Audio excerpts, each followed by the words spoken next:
Hi guys and welcome back po to Tarot Page Philippines. So, this video gawin natin ang weekly horoscope para po sa may mga sun, moon, at rising sign na Sagittarius. If you're new to the channel, please click the subscribe button, bell notification, and give this video a like. Kung hindi nyo po alam kung ano yung sun, moon, at rising sign nyo po, importante to. Sa dulo po ng video, may link po tayo para dito. And remember that this is for guidance purposes, so use your free will wisely for February 17 to 23. Ngayon, kung kailangan nyo po ng private readings po or spell works, message nyo po ako sa ating Facebook page. The link is in the description below. And para po sa mga nais po meron po tayong extended readings kung saan itutuloy at mas malalim po yung mga readings natin. Para magkaroon kayo ng access, i-click nyo lang po yung join button sa baba. Donations, you can use our thanks button din po. Okay. So, sana may mga mag-members po tayo from this zodiac sign. Okay, so Sagittarius, kamusta ka? So, meron tayo dito Knight of Swords and the Fates. Minsan talagang hirap, no?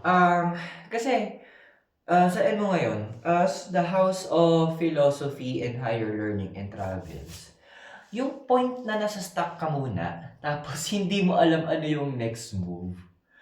I could just imagine yung torture sa end nyo. Kasi parang andoon na, parang hindi ka sanay na wala ka, na andyan ka lang or naghihintay ka ng next instructions. Medyo, siya, for you, it's too much. Nakakaani. Kasi, yung ibang mga tao, yung ibang zodiac signs, na pag sinabihan silang stay ka lang dyan, okay lang.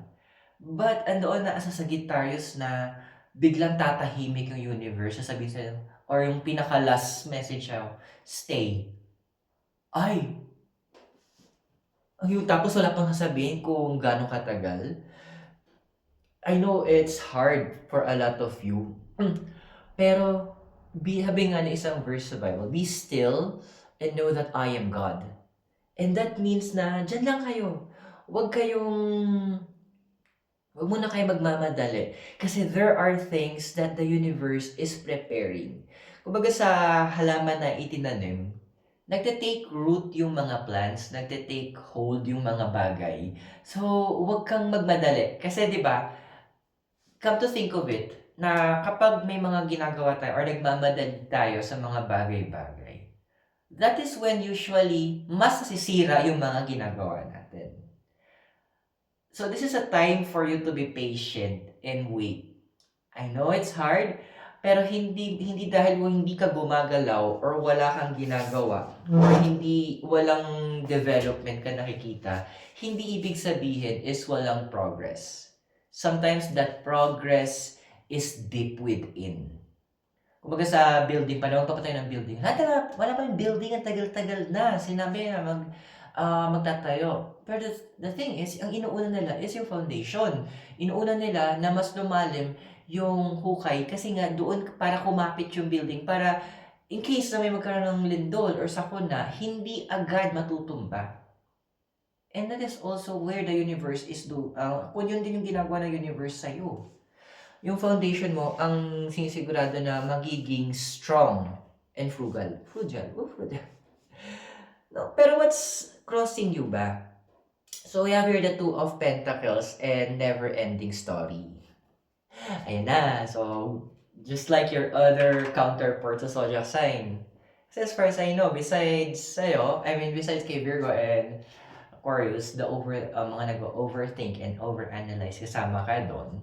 So, andun yung parang, hindi, may mga kailangan akong gawin. Sayang yung oras. Sayang yung panahon.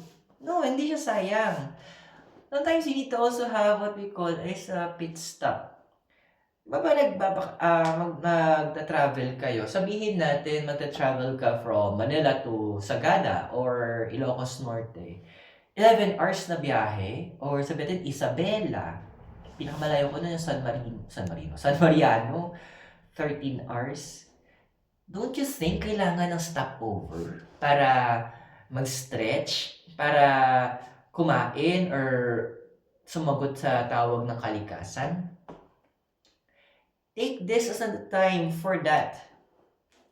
Kumbaga for your take this as a moment na parang mag-stretching ka muna sa buhay mo. Ano ba yung mga medyo na-neglect mo na? Ano yung mga bagay na that could make you happy or andoon na yung mga bagay na nagbibigay sa'yo ng smile or nagbibigay sa'yo ng happiness? What are those?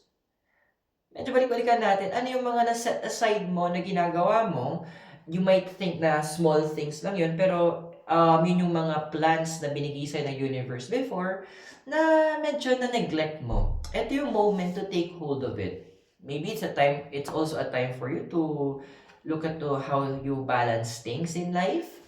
Ano ba yung mga na hindi mo na nabigyan ng attention? Let's say, some of the relationships na medyo napabayaan na with friends or with family or even with yourself.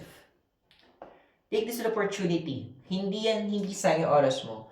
Or maybe you can just suddenly have some quick rest. Pahinga-pahinga din pag may time, ha? Kasi yung desire mo ngayon, we have here the 9 of Wands and here and now. Deep inside, although in the level of your mind, sa pag-iisip mo na ang dami mong iniisip na gusto mong magawa or maganap, mangyari. But deep inside, yung core mo, kailangan, parang gusto mo muna, wait lang. Habulin lang natin yung hininga natin. Yung parang, wait lang. Gustong sabihin ng inner yun na, ano ba? Saglit lang. Kumbaga sa pagtakbo kung pwede bang mag-stop tayo saglit, tapos hinga-hinga lang tayo. Catch lang tayo ng breath. Oo, gusto natin, may mga gusto tayong mapuntahan, may gusto tayong ma-accomplish, pero kailangan ko din naman huminga. Try mo, yung tatakbo ka, paakyat pa, tapos hindi ka sanay, then bigla, hindi ka titigil. Ay, sabi ko sa'yo, ma. Hingal talaga. Pagdating mo dun, baka mahilo kang bigla. Hindi mo ma-enjoy. Instead of you enjoying that moment, nga. Kasi nga, nahilo kang bigla. So, andun din na may mga things na gusto mo din, yung deeper you, may mga bagay na gusto mong maintindihan ng mas malalim. May mga bagay na gusto mong balikan para mas mag-grasp mo, mas magkaroon ka ng idea. Gawin mo ngayon. Ito yung moment na yon. Hindi sayang yung oras mo. Kasi with your foundation, we have here is the two of swords and chaos and conflict. So may mga iba sa inyo, or a lot of you guys, may mga, sabihin natin, paniniwala, pamahiin, proseso na sinusundan o pinanghahawakan na sabihin na natin sablay-sablay na. Hindi kasi ibig sabihin na, ay, gumana siya before, it will work again. No, it does not. Even kung ako nagkaroon ako ng chance na magkaroon ng minor knowledge, nag-aral ng minor sa yung Lean Six Sigma. Hindi lang siya isang process ang dami. So, pag hindi nag-work tong process na to, ito yung possible process. Kung hindi yung pwede, meron pang iba. So, ang madaming options para paano mo i-approach yung sa Lean Six Sigma. Ganon din sa ngayon. Huwag ka mag-stick sa isang process. Hindi dahil nag-work yan ngayon, dati, may assurance tayo na mag-work ulit yan ngayon. No. Napaka-diverse na mundo natin, napaka-diverse ng mga pangyayari na hindi pwedeng isa lang yung pwedeng maging approach. Iba sa mga, di ba, sa magkakapat, sa mga anak, hindi dahil gumana yung ganitong pamamaraan sa panganay, gagana din sa pangalawa at gagana din sa bunso. Magkakaiba yan. In the past, ang influence mo pa, we have here the Seven of Swords, tsaka flexibility. Okay, I get it din naman. Parang nasanay ko kasi before in the past sa parang may process from step 1, step 2, step 3. Parang may protocol susundan and predictable yung mga bagay-bagay. Understandable kasi mas madali kasing magtiwala kapag alam mo yung mga next yung steps from here hanggang sa pinakadulo. And looks like sa ngayon, hindi nire-reveal muna ng universe. Because nandoon na masyado ka nag-focus doon sa end results na hindi mo din naman na-enjoy yung ngayon. You know what, there are also tinatawag natin na yun nga, yung end result mo yun yung pinaka-major na panalo. Pero kailangan mo din gusto mo enjoy yun, eh. Pero kailangan enjoy mo din yung mga minor na mga panalo mo, yung mga winnings mo papunta doon, yung mga small wins mo. You need to give that to yourself. You need to give it na, ay, okay, kailangan din ng ganito. I need to make sure na I am good with this as well. Kasi, yung possible na future na ikaw, we have here the sun and go the distance. I mean, magsistay ka pa talaga. Huwag kang makulit. Huwag kang mainip. Yung parang feeling mo kasi yung parang kang batang iniwan ng nanay mo sa isang part ng grocery, sabihin natin. O, dito ka muna nak, ganyan. May kukunin lang ako doon. Parang ganun yung senaryo. Alam mo yung, nung gawain ng nanay ko yan dati sa akin, nung bata ako. So, syempre, naboboard ako bilang bata. Ang ginagawa ko nun, kasi mahilig ako magbasa nun. Until now, mahilig ako magbasa ng books. Ang gagawin ko, kung may mga nakikita ko kunyari, may nakita ko, kung iniwan ako sa may shampoo area. Kukuha ko ng mga bote ng shampoo, binabasa ko talaga yung label. Kasi hindi masyadong, nabata ako nun, hindi pa naman ganun, wala na, may cellphone. May cellphone pero pang mayayaman lang. As in, pang business, businessman, businesswoman lang. So, binabasa ko yun. Tapos, parang, yun yung ginagamit ko para maubos yung mapatay ko yung oras ko na medyo productive din ako. So, tapos pagbalik ni mama, alam mo ba yung shampoo na ganito, meron siya ingredients na ganyan, ganyan, ganyan. Tapos, ginawa siya sa gantong bansa. Ayan, sa trivia yung mga idea. Pero, it adds knowledge eh. And hindi ko din nasasabi na baka one of these days, magamit ko yung knowledge na yun. Kumbaga, naka-stock knowledge na siya, as a part of me na, and I may not know, sooner or later, baka gamitin ko siya sa in any time. So sa Guitar School, nakaka-resonate ka sa reading at gusto mo malaman din yung mas malalalim pa with our extended readings, i-click mo lang yung join button sa baba para maging member ka and you can magkaroon ka ng access sa mga exclusive videos natin and additional perks. So, makikita mo yun doon. So, let's check. Let's continue. Ano may physical environment mo? We have here the Hermit and Treasure Island. Oh, okay. So, there's also a part of you na yung iba sa inyo, gusto niyo i-share yung mga sabihin natin, besides yun sa knowledge nyo, yung mga life experiences nyo with other people. Andun kayo medyo ngayon, papasok kayo sa era of sharing, sa panahon na medyo for the kwento din kayo na, ay, parang maganda to, alam mo ba yung mga nangyari sa akin ganito? Or, yung mga tipong linya na, did you know? Ganyan. Do you have an idea that ganito pala yung mga It's okay. At some point kasi doon na kailangan natin mag-share din. And alam mo din na siguro, andun din na, ano ka sa level na may mga, na-master mo na yung ibang mga aspects or ng ibang mga bagay-bagay. So, walang masama. Sharing, sabi nga nila, sharing is caring. So, yes, there will be people na parang sabihin natin, parang, in a way, magkakaroon ka ng influence as a mentor. Tutulong ka para ma-build ng konti yung skills nila, yung knowledge nila. Ando na, kumbaga sa process, meron kang role. Kung titingnan na iba, ay, ang liit laman ng role ko. No. Walang role na maliit kasi each one of it is needed. Diba? Parang sa ingredients ng pagkain, isa lang yung magkulang. Ang hirap. Hindi na siya yon. So, take it into heart na, ay, may mga taong papadala pa na the universe will allow you to share a part of you to them para mag-build pa sila. And that is a good opportunity. Actually, privilege natin yun. Kasi ibig sabihin, nakita ng universe yung willingness natin and nakita ng universe na, ay, eto, malaki magkakaroon to ng ambag dito, malaki ambag niya dito, or eto, magagamit to para magkaroon ng foundation sa part ng life nito, itong pag-share to ni sa guitar use. Your emotional environment which we have here, ayan na nga, judgment, tsaka take a nap. A time for a nap. Literal. Ang dami sa inyo, uso magpahinga din ha. Uso din yung mga tipong asikasuhin yung sarili. Yung tipo na tumingin sa salamin para mag-assess, ano ba yung kailangan ko pa? Ano ba yung puwede ko ibigay para sa sarili ko? And andun din na may mga kailangan kang i-relinquish or may mga kailangan kang tanggalin. Kasi nga babalik tayo sa sinabi kanina, hindi dahil gumana dati, eh, gagana pa rin ngayon. Parang yung iba na kung naabutan niyo yung before, yung may remote, 'di ba? 'Pag "Ay hindi gumagana, tak-tak," ganyan, palo-palo si remote ta's, ay gumana.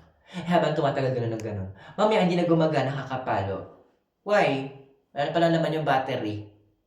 So kailangan ang prosesong kailangan palitan yung battery, hindi na tak-tak. Eh, kahit anong tak-tak natin do'n, kung kung patay naman yung battery, eh, walang mangyayari, 'di ba? Your hopes and fears we have here is the high priestess and the thinker. Being you, the house of higher knowledge tsaka philosophy, medyo may part na makikinig ka sa intuition, yung makikinig ka sa kutob, medyo on your end, nahihirapan ka or karamihan sa inyo. Kasi technically walang logic sa kutob eh. Yung tipong, lahat naman sila, parang may group of friends kayo, tapos may na-meet kayong bago, lahat naman sila okay doon. Pero bakit parang hindi ko siya gusto? Bakit parang ang bigat ng loob ko sa kanya? Bakit parang nakaramdam ka na nagre-repel kayo? So, yun yung isang bagay na fini-fear mo na mangyari. Pero, you know what? You can turn it around eh. Pwede mo pa rin gamitin yung knowledge mo. Paano? Instead of you making a judgment call doon sa naramdaman mo, yung sa kutob mo, gamitin mo yun as a startup investigation. Okay, so hindi ko siya gusto. Bakit? So, yun na medyo kikilalanin mo siya, medyo kakausapin mo, aalamin mo, observe mo yung ugali niya, yung sinasabi niya versus sa mga gestures niya, sa ginagawa niya, kung consistent ba, nagja-jive ba lahat ng sinasabi niya. Yun. Doon mo gagamitin yung part nung pagiging Sagittarius mo. Para mag-work hand in hand yung intuition tsaka yung knowledge mo. Now, your possible future is the Page of Swords and exchanging gifts. Ito na nga. So, di ba yung sinabi nga natin na use your knowledge, tapos parang ang startup mo is sa intuition, then knowledge. Kasi may mga revelations na parating. May mga ma-observe ka, not just sa mga tao na nakapaligid sa'yo, but also doon sa mga nangyayari. Kung magsabi natin, connect the dots ka, tapos makikita mo, bakit ganito? Nga ganyan. Yung mga yung mga tipo na investigative na kaibigan, na parang habang nag-scroll ka sabi sa social media, dati magkasama sa profile picture ano ba, maganda pangalan? Si Ana tsaka si Jeremy. Bakit wala na? Hindi ko na siya hindi na, chinek ko yung kay Ana, hindi na mutual friend si Jeremy, and likewise, what happened? Tas ayan na yung mga investigative na search na ng mga post, may kipagkwentuhan sa iba para magkaroon ng idea. Kumbaga, iintindihin mo yung kwento ni ganto, tapos ipagpapachi-pachi.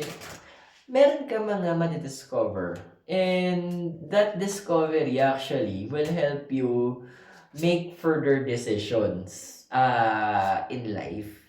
Ayan na nga. So, and medyo, malapit-lapit na itong mga to. So, medyo malapit mo siya ma-discover. So, don't stop asking questions, okay? So, naway nakatulong po yung reading sa'yo, at tandaan na readings are for guidance purposes. Use your free will wisely. And if you're new, please click the subscribe button, bell notification, and give this video a like. So, meron tayong cards para sa extended reading. Ayan, pwede itutuloy natin yung reading. So, para magkaroon ka ng access sa ating exclusive videos sa extended reading, i-click mo lang yung join button sa baba. Na medyo naloka lang ako. For Spellworks and private reading, message po ako sa Facebook page natin. The link is in the description below. For donations, you can use the heart button sa baba. Or yung thanks. So, sa guitars, maraming salamat. God bless, Namaste, Hare Krishna, and blessed be, and hope to see you very soon. Mula po dito sa Dominican Hill in Baguio City. Have a great day, and I'll see you next sa extended reading natin. Thank you!